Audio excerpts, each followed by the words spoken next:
Ha?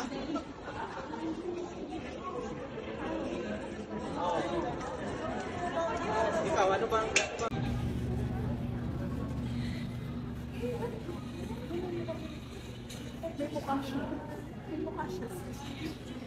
Pagkatapos ng surot, daga, nakita rin daw sa NAIA Terminal. Matapos ang issue ng surot, viral naman ngayon sa social media ang isang tumatakbong daga na nakita rin umano sa Ninoy Aquino International Airport or NAIA. Makikita sa X or dating Twitter post ng netizen na si Curb ang pagtakbo ng daga sa international departure sa NAIA Terminal 3. Hello NAIA! Una surot.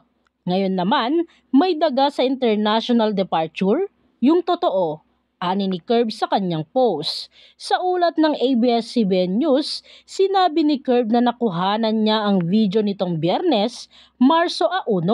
Patungo raw sila sa Singapore nang mapansin nila ang naturang daga sa boarding gate 102. Nagsigawan pa nga raw yung mga tao sa harap nila nang makita ang hayop sa may lightning fixture. Sa ngayon ay wala pang ang inilalabas na pahayag ang NAIA tungkol sa daga issue. Samantala kahapon ay humingi na ng paumanhin ang Manila International Airport Authority or MIAA sa mga pasaherong nakagat umano ng mga surot o red bags sa Terminal 2 at 3 ng Ninoy Aquino International Airport or NAIA. Sa isang pahayag nitong Miyerkules, Pebrero 28, sinabi ng Airport Authority na agad daw inatasan ni MIAA General Manager Eric Ines ang mga terminal manager na imbestigahan ang insidente at bigyan siya ng ulat sa loob ng 24 oras maging ang kanilang mga inirerekomendang hakbang upang agad itong maresolba.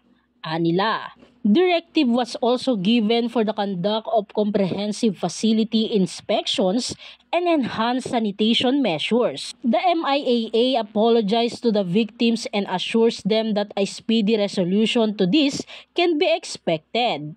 Samantala nakumpirma umano ng management na nakatanggap ang kanilang mga terminal ng reklamo at 2 umano sa mga nakagat ng mga surot ang binigyan ng medical assistance ng kanilang medical teams.